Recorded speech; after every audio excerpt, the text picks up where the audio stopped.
మరి 10వ తరగతి పరీక్షలు మొదలవడంతో విద్యార్థుల్లో టెన్షన్ మొదలైంది. ముఖ్యంగా మ్యాథ్స్ అనగానే చాలా మందికి కాస్త భయం, మరికొంతమందికి గందరగోళం. కానీ సరైన పద్ధతిలో ప్రిపేర్ అయితే మంచి మార్కులు పొందవచ్చు.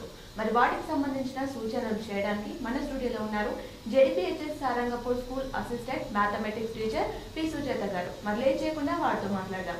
నమస్కారం మేడం. నమస్కారం అండి. మేడం, ముందుగా విద్యార్థులు పరీక్షల సమయంలో తల్లిదండ్రుల పాత్ర చాలా ముఖ్యం మేడం. ఎలా ఉండాలి తల్లిదండ్రుల పాత్ర? ముందుగా K6 ప్రేక్షకులందరికీ నమస్కారములు. అయితే ఈ తల్లిదండ్రులు మ్యాక్సిమం ఎక్కువ పాత్ర ఉపాధ్యాయుల కంటే ఎక్కువ పాత్ర వాళ్ళదే ఉంటుంది. ఎందుకంటే రోజులో 1/3 వంతు 3 వంతులుగా మనం విభజించుకుంటే 1/3 వంతు సమయము కేవలం ఉపాధ్యాయులతో గడిపితే దానికి రెట్టింపు సమయాన్ని వాళ్ళు తల్లిదండ్రులతో గడుపుతున్నారు. కానీ తల్లిదండ్రులు వారికి అనుకూలంగా సమయాన్ని కేటాయించకపోవడము, వారిని వివిధ పనుల కోసము వాడుకోవడం వల్ల వాళ్ళు ఖచ్చితంగా సమయాన్ని వారి చదువు కోసం ఉపయోగించుకోలేకపోతున్నారు. ఇన్ని రోజులు ఎలా ఉన్నా కనీసం ఈ సమయంలో పరీక్షల సమయంలో అయినా కానీ తల్లిదండ్రులు కాస్త పిల్లల కోసము ప్రత్యేక వాతావరణాన్ని చదువుకునేలా ప్రోత్సహిస్తే వారు పరీక్షల్లో రాణించడానికి ఎక్కువ శాతం అవకాశం ఉంటుంది. ఓకే మేడం, 10th పరీక్షలో చూసుకుంటే చాలా మంది విద్యార్థులు గణితం అనగానే కొంచెం కష్టంగా ఫీల్ అవుతూ ఉంటారు. ఆ భావనని ఎలా ఎదుర్కోవాలి విద్యార్థులు? అసలు మేము క్లాస్లోకి ఎంటర్ అవ్వడమే, అందులోకి వెళ్ళడమే అమ్మో మ్యాథ్స్ టీచర్ అనే భయం పిల్లల్లో చిన్నప్పటి నుంచి, అది పాఠశాల స్థాయి ఏది 2వ తరగతి నుంచి మొదలవుతుంది. ఆ మ్యాథ్స్లో ఉన్న భయం పోవాలని అంటే ముందు వాళ్ళకి ఆసక్తి కావాలి, దాని మీద సబ్జెక్టు మీద ఇష్టాన్ని ప్రిపేర్ చేసుకోవాలి. కష్టంగా భావించకుండా ఎప్పుడైతే వారు ఇష్టంగా సబ్జెక్ట్ని నేర్చుకుంటారో అప్పుడు దాంట్లో ఈజీగా రాణించగలుగుతారు, ఉత్తీర్ణత పొందుతారు, ఉత్తీర్ణత శాతాన్ని కూడా పెంచవచ్చు. కానీ ఎప్పుడైతే వారు భయాన్ని మనసులో పెట్టుకుంటారో, మ్యాథ్స్ గణితము అనగానే అమ్మో రావు అనే దృష్టిలో వాళ్ళు ఆలోచిస్తే అది ఎప్పటికీ దూరంగానే ఉంటుంది.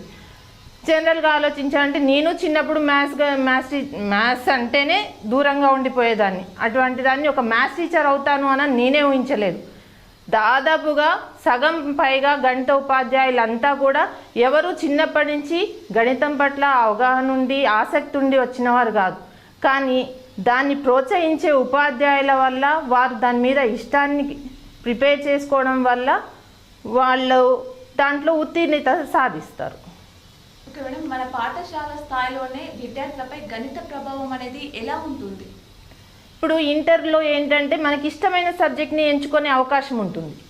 కానీ పాఠశాల స్థాయి వరకు అన్ని సబ్జెక్టులు చదవాల్సిందే. అందులో అన్నిటికంటే ఎక్కువగా కష్టపడేది గణితం కోసం. సో ఇటువంటి పరిస్థితుల్లో పిల్లలు ఏం చేయాలి?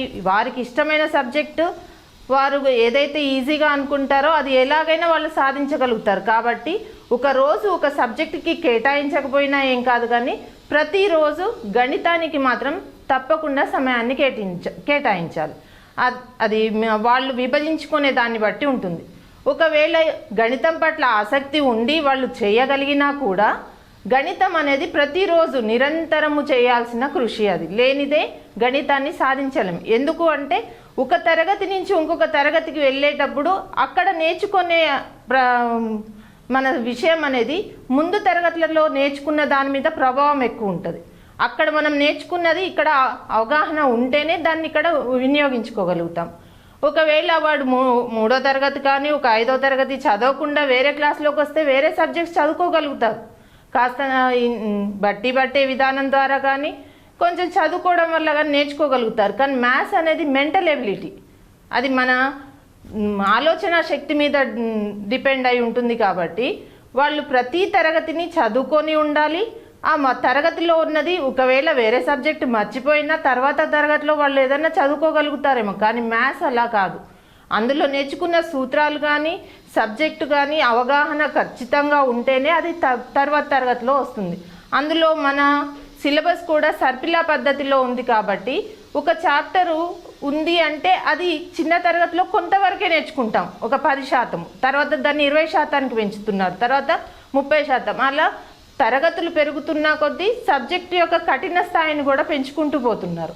అటువంటప్పుడు ఖచ్చితంగా పిల్లోడికి ముందు తరగతిలో ఉన్న అవగాహన అనేది ఇప్పుడు నేర్చుకునే దాని మీద ప్రభావం పడుతుంది. ఇప్పుడు 10వ తరగతి విద్యార్థులు మెయిన్ మనకి మొత్తము 14 అధ్యాయాలు ఉన్నాయి, 14 చాప్టర్స్ ఉన్నాయి. ఆ 14 చాప్టర్స్లో మీకు ఏవైతే కష్టంగా కఠినతరంగా అనిపించినాయో వాటిని దూరంగా ఉంచండి. ఎందుకంటే మనకున్న తక్కువ సమయంలో వాటి కోసం కేటాయించి సమయాన్నంతా వృధా చేసుకొని అది రాలేదు అని అనేది అదొక రకమైన మానసిక ఆందోళనకు గురి చేస్తుంది. కాబట్టి ఏవైతే మీకు సులభంగా అనిపించినాయో ముందు వాటికి ఎక్కువ ప్రిఫరెన్స్కి ఎక్కువ ఛాన్స్ వాటికి ఇవ్వండి. అవి కంప్లీట్ అయిపోయాక మీడియం, మాకు ఇవి ఖచ్చితంగా వచ్చినాయి, మాకు కంపల్సరీ వస్తాయి అనుకున్న చాప్టర్స్ అయిపోతే తర్వాత ఏవైతే కొంచెం కఠినంగా ఉన్నాయో ఆ సబ్జెక్టులకు చేయాలి.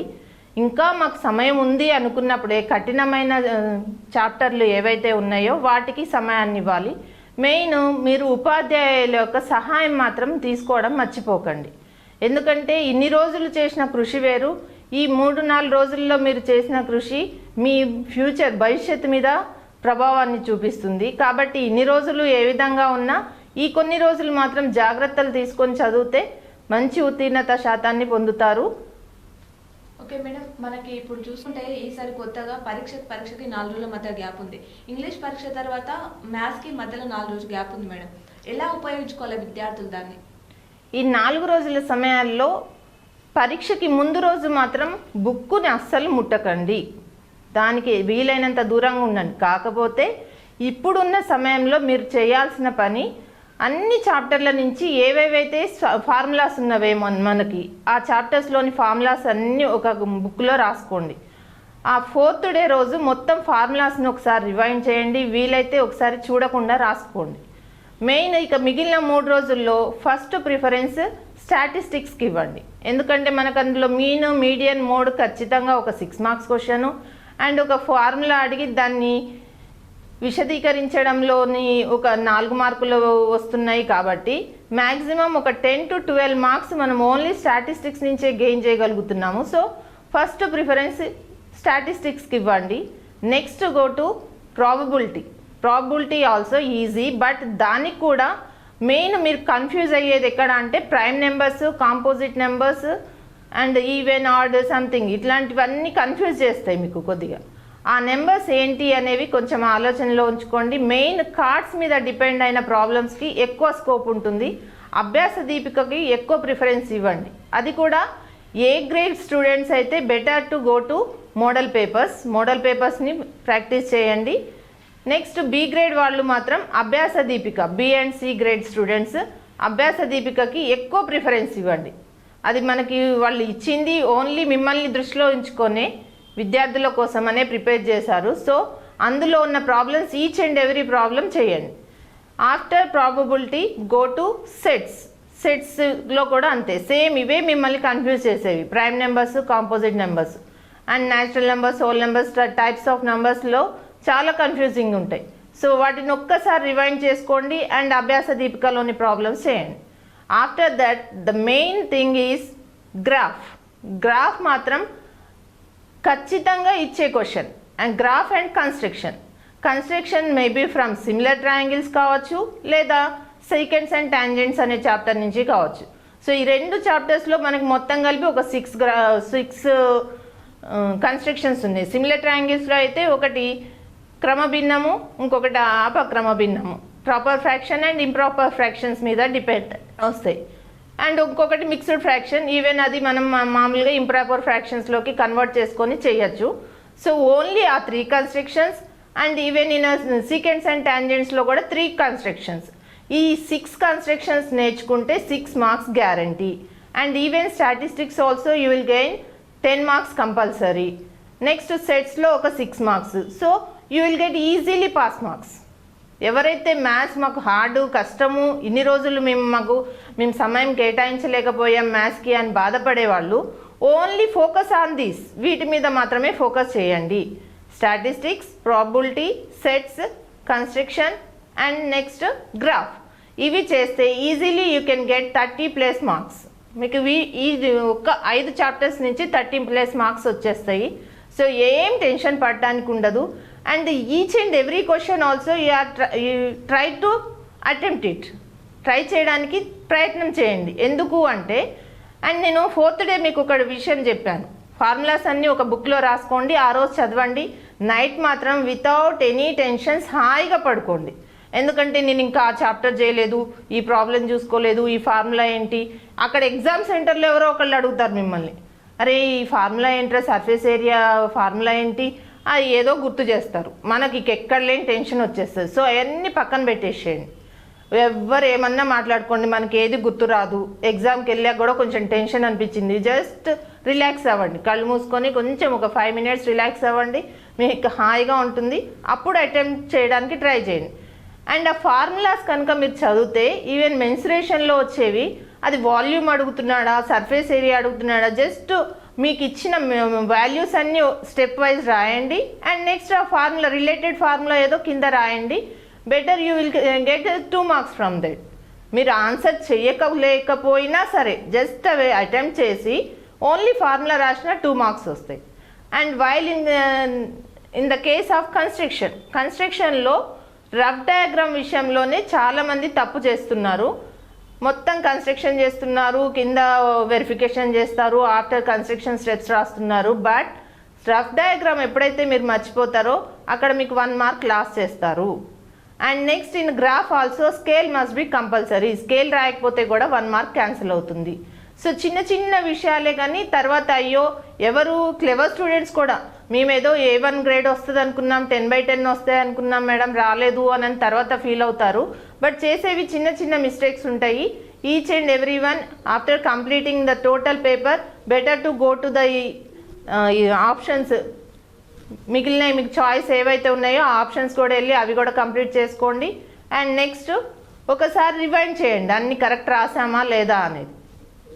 ఓకే మేడం, పరీక్ష రాసే టైంలో పెద్ద లెక్కలు చేసేటప్పుడు టైం సరిపోదు అంటుంటారు. అంటే టైంని ఏ విధంగా ప్లాన్ చేసుకోవాలి 3 గంటల సమయాన్ని? సో టైం సరిపోదు అనే అంశం అనేది ఉండదు, ఎందుకంటే ఇంతకుముందు 2.5 hours టైం మాత్రమే ఇచ్చేవారు, ఇప్పుడు ఇంకొక 15 minutes పెరిగింది టైము. సో మెయిన్ మీకు ప్రాబ్లం వచ్చేదల్లా అంటే పార్ట్ బి విషయంలోనే టైం సరిపోదు. And remaining subjects you can answer just by reading the క్వశ్చన్ని చదివేసి ఆన్సర్ చేయగలుగుతారు. బట్ మ్యాథ్స్లో దాన్ని సాల్వ్ చేయాల్సి ఉంటుంది. ఆ సాల్వ్ చేసి ఆన్సర్ చేసేటప్పటికి time taken process it is. So అందులోనూ 20 questions ఉంటాయి. సో పార్ట్ ఏ వరకు వచ్చేటప్పటికి first give the preference to 6 marks questions. 6 marks questions first attempt చేయండి. ఎందుకంటే లాస్ట్లో టైం సరిపోలేదని ఏదైనా 6 marks క్వశ్చన్ ఒక్కటి వదిలేసిన మేడం నాకు వచ్చి కూడా వదిలేసాను అని ఫీల్ అయ్యే వాళ్ళు ఫస్ట్ 6 marks అటెంప్ట్ చేస్తే next 4 marks and afterwards 2 marks questions you can give the preference. And by within time you may can complete it. First give the preference to essay type questions only. And part B also ఒక ఆన్సర్ని పట్టుకొని రాలేదు first క్వశ్చనే మీకు answer తెలియట్లేదు and confusing in between of 2 options, 2 options మధ్యలో confuse అవుతున్నారు అనుకోండి. అటువంటప్పుడు దాని గురించి ఆలోచించకండి, దాన్ని వదిలేసి నెక్స్ట్ క్వశ్చన్కి వెళ్ళిపోండి. దాని గురించే ఆలోచిస్తూ సమయాన్ని వృధా చేసుకునే కంటే నెక్స్ట్ క్వశ్చన్ని అట్లా మీకు వచ్చిన క్వశ్చన్స్ చేసుకుంటూ పోతే మీకు సమయం అనేది సరిపోతుంది. లాస్ట్ మినిట్లో మీకు ఎప్పుడైతే ఇంకా అయిపోయింది టైము మాకు సరిపోవట్లేదు అని అనుకున్నప్పుడు and you can choose any one of the option. But దాని గురించే ఆలోచిస్తూ మిగిలిన వచ్చిన వాటిని పోగొట్టుకోకుండా విద్యార్థులు తప్పు మాత్రం చేయకండి. ఓకే మేడం, మీరు ఇందాక చెప్పినట్టు లెక్కలు చేసేటప్పుడు ఆన్సర్ తప్పైన స్టెప్స్కి మార్క్స్ పడతాయి మేడం. అంటే ఏ విధంగా రాసుకోవాలి విద్యార్థులు స్టెప్స్? అయితే ఫస్ట్ ఆఫ్ ఆల్ వాళ్ళు మనకి మ్యాథ్స్ ఏదైనా సొల్యూషన్లో hypothesis and required to proof అని సమ్ స్టెప్స్ ఉంటాయి సొల్యూషన్. సో అవన్నీ జస్ట్ వాళ్ళు ఏమి ఇస్తున్నారు, ఏ వాల్యూస్ ఇస్తున్నారో అవి పాయింట్ వైజ్ రాయండి. రాశాక మాకు రావట్లేదు, okay leave it, you may get 1 mark. కాదు మాకు వచ్చు, ఫార్ములా వచ్చింది వేసాము బట్ ఆన్సర్ రాంగ్ అని తెలిసింది. తర్వాత ఎందుకు ఆన్సర్ రాంగ్ వచ్చింది అంటే తొందరలో మీరు చేసే పొరపాటు, అది ఎక్కడో టెన్షన్లోకి వెళ్ళిపోతున్నారు. సో అక్కడ చిన్న మిస్టేక్ ఇక్కడ మీకు పెద్ద మార్క్స్ మీద ప్రభావం చూపిస్తుంది. 71 to 80 మధ్యలో 9 marksలో కూడా మీకు గ్రేడ్ పోతే ఒక్కొక్కసారి 70 marks వచ్చి కూడా ఒక గ్రేడ్ని మిస్ చేసుకోగలుగుతాం. అంటే 1 markలో కూడా గ్రేడ్ మిస్ అవుతుంది. సో అందుకని ఏం చేస్తారు, అక్కడ మిస్టేక్స్ పోయినా లాస్ట్లో పోయేది మీకు జస్ట్ హాఫ్ మార్కే. సొల్యూషన్లో ఆన్సర్లో పోయినా మనం చేసే ప్రాసెస్ అంతా కరెక్టే, but by mistake division or మల్టిప్లికేషన్స్లో ఎక్కడో చిన్న మిస్టేక్ జరిగింది, అది ఆ ఎఫెక్ట్ అనేది మొత్తం టోటల్ ఆన్సర్ మీద చూపిస్తుంది. కాబట్టి ఆన్సర్ ఎక్కడో తప్పు పోయినా సరే, ఏదో రిక్వైర్డ్ టు ప్రూఫ్ అని అన్నాడు, ప్రూఫ్ చేయమన్నారు, ఆ ప్రూఫ్లో ఎక్కడో రాలేదు అంటే ఎక్కడో తప్పు చేసాం, but the process which you are doing is correct. ఆ ప్రాసెస్ మాత్రం కరెక్ట్ కాబట్టి దట్ మార్క్స్ అనేవి ఉంటాయి. జస్ట్ ఆన్సర్ మిస్టేక్ అయినందుకు ఆ హాఫ్ మార్కే పోతుంది. దాని గురించి టెన్షన్ తీసుకొని ఇంకొక ప్రాబ్లం మీద దాని ఎఫెక్ట్ మాత్రం చూపించకండి. ఇక మేడం పరీక్షకు వెళ్ళే ముందు ఫార్ములాలన్నీ గుర్తుంచుకోవడానికి ఏదైనా ఈజీ ట్రిక్ ఏమైనా ఉందా మేడం? ఈజీ ట్రిక్ అంటే ఇప్పుడు మెన్సురేషన్లో చూస్తే మనకి క్యూబాయిడ్ ఉంటుంది. క్యూబాయిడ్ అనేది it is looking like an rectangular shape. So రెక్టాంగిల్కి ఉండే మనకి మెజర్మెంట్స్ ఏంటి? Length and breadth. So L and B అనే ఫార్ములాస్ ఉండేవన్నీ కూడా క్యూబాయిడ్కి సంబంధించినవి. And while you are going to cuboid there are 3 formulas: lateral surface area, total surface area and volume. So lateral surface area, this is, నేనంటే ఈ విషయం మా పిల్లలకి జస్ట్ బండ గుర్తులాగా ఉండడానికి చెప్పిన పద్ధతి. ఏరియాకి మనం యూజ్ చేసే units square units or something square centimetres, square metres or centimetre square or metre square, ఏదైనా యూజ్ చేస్తాం. సో స్క్వేర్ అనేటప్పటికి పైన పవర్లో 2 వస్తుంది. సో ఇక్కడున్న మీకున్న వేరియబుల్స్ ఏవైతే ఉన్నాయో వాటిని ఒకసారి యాడ్ చేసి చూసుకోండి. పైన కనుక 2 వస్తుంది అంటే అది రిలేటెడ్ టు ఏరియాస్ ఫార్ములా, అది ఏరియాస్ ఫార్ములా అవుతుంది. అదే పవర్లో ఉన్న 3 వేరియబుల్స్లో పవర్స్ని 3ని యాడ్ చేస్తే 3 వస్తే కనుక అప్పుడు అది వాల్యూమ్కి సంబంధించిన ఫార్ములా అవుతున్నాయి. సో అట్లా ఎల్బిహెచ్ని యూజ్ చేసుకునే ఫార్ములాస్ అన్నీ క్యూబాయిడ్వి. And cylinder is like circle shape and it also having height. So circle అన్నప్పుడు మనకి దానికి ఉండే measurement radius. So radius is nothing but R and height is H. So are and H ఉండే formulas అన్నీ కూడా సిలిండర్వి. And next go to cone. Cone షేప్లో మనం స్ట్రైట్గా ఉండదు కోన్ అనేది, లైక్ సిలిండర్ లాగా స్ట్రైట్గా ఉండకుండా అది క్రాస్గా ఉంటుంది, ఇది ఇట్లా స్లోప్ ఎక్కువ ఉంటుంది ఏటవాలుగా. సో అందుకని అక్కడ మనం యూజ్ చేసేది హైట్ని కాదు, స్లాంట్ హైట్ని యూజ్ చేస్తాము. అండ్ ఈవెన్ దాని బేస్ కూడా సర్కిల్ షేప్లో ఉంటుంది కాబట్టి సర్కిల్కి ఉండే measurement radius. So are and l ఉండే ఫార్ములాస్ అన్నీ కోన్కి సంబంధించినవిగా అట్లా చిన్న చిన్న బండ గుర్తులు ఉపయోగించుకోండి. అండ్ నెక్స్ట్ స్పియర్ అయితే కంప్లీట్గా రౌండ్గా ఉంటుంది. ఇది that is nothing but example balls. So దానికి మనకు ఉండేది only 1 measurement, that is radius. So only R ఉండే ఫార్ములాస్ అన్నీ స్పియర్వి. And half of the sphere చేసుకుంటే మీకు వచ్చేవి హెమిస్పియర్. సో ఇవి కొంచెం బండ గుర్తులుగా ఉపయోగించుకోండి. ఏది ఎల్బిహెచ్ ఉంటే cuboid, only l or either you can use s or a also, అవన్నీ క్యూబ్వి, అంటే ఓన్లీ ఒకటే మెజర్మెంట్ ఉండేది క్యూబు. నెక్స్ట్ స్లాంట్ హైట్ ఉంటే కోను, హైటు రేడియస్ ఉంటే cylinder. And next last one is only radius ఉండేవి స్పియర్ అండ్ హెమిస్పియర్. అట్లా ఒక చిన్న బండ గుర్తులు ఉపయోగించుకోండి. ఓకే మేడం, చివరిగా విద్యార్థులు పరీక్షలకు హాజరయ్యే విద్యార్థులందరికీ మీరు ఏం తెలియజేస్తారు? ఫస్ట్ ఆఫ్ ఆల్ మీరు టెన్షన్ని వీడండి. అండ్ దానికి ముందున్న ఎగ్జామ్ మోస్ట్లీ తెలుగు హిందీ ఎవరైనా బాగానే రాస్తారు, కొంచెం ఇంగ్లీష్ తెలుగు మీడియం పిల్లలకి కష్టంగా ఉంటుంది. సో వాళ్ళ రాసిన ఇంగ్లీష్ ఎగ్జామ్ ఎఫెక్ట్ అనేది మ్యాథ్స్ మీద కూడా ప్రభావాన్ని చూపించవచ్చు. అదేదైనా సరిగా రాయకపోతే అయ్యో నేనేమవుతానో, నేను ఫెయిల్ అవుతానో అని ఆ బాధ అంతా ఇక్కడ వస్తుంది. సో ఏ ఎగ్జామ్ రాసినా ఎవరైనా పాస్ అవుతారు. అది మన దృఢ చిత్తంతో ఉండాలి, అంటే మనం గట్టిగా ఉండాలి, నమ్మాలి. అంటే నా మీద నాకే నమ్మకం లేదు అనుకుంటే వేరెవరు మనల్ని నమ్మలేరు. సో ఏ ఎగ్జామ్ ఎలా రాసినా దాన్ని వెంటనే సెంటర్ నుంచి బయటకు రాగానే దాన్ని మనసులోంచి తుడిచేయండి. అంతేగాని వేరే స్టూడెంట్స్తో కంపేర్ చేసుకోకండి. అరే దీని ఆన్సర్ ఇదా, నేను ఇది పెట్టాను రానని ఇటువంటి ఓన్లీ కన్జర్వేషన్స్ ఏమి వాళ్ళతో చెయ్యకండి. ఎప్పుడైతే వాళ్ళతో అతిగా మాట్లాడుతూ ఉంటామో మన తప్పులో వాళ్ళ తప్పులో ఏవో ఒకటి బయటపడతాయి. పాపం అది ఆ విద్యార్థి మీద కావచ్చు, మన విద్యార్థి మీద అయినా కానీ ప్రభావాన్ని చూపిస్తుంది. ఏ ఎగ్జామ్ రాసినా దాని గురించి మర్చిపోండి. ఆ ఇంటికి వెళ్ళాక హాయిగా ప్రశాంతంగా కాస్త తినేసి పడుకోండి. పడుకున్నాక మంచి ఫ్రీ మైండ్తో లేచి అప్పుడు స్టార్ట్ చేయండి ఈవినింగ్. అండ్ మిట్ట మధ్యాహ్నము మిడ్ నైట్లలో ఎప్పుడు కూడా బుక్స్ని చదవడము. అండ్ ఈ కొన్ని రోజులు కూడా ఈ సోషల్ మీడియాకి ఫోన్స్కి కొంచెం దూరంగా ఉండండి. అదేమంటే పేరెంట్స్ అడిగినా కూడా మీరు చెప్పే ఆన్సరు ఫార్ములాస్ చూస్తున్నాము, ప్రాబ్లమ్స్ చూస్తున్నాము, మోడల్ పేపర్స్ చూస్తున్నామని చెప్తారు. అటువంటి అవసరం ఏం లేదు. అభ్యాస దీపికలు అందరికీ ఇచ్చారు. అండ్ టీచర్స్ హెల్ప్, స్కూల్స్కి వెళ్ళండి. ఆల్రెడీ మీకు ఇంటిమేషన్స్ కూడా ఉన్నాయి ఆ 4 days స్కూల్స్కి రమ్మని.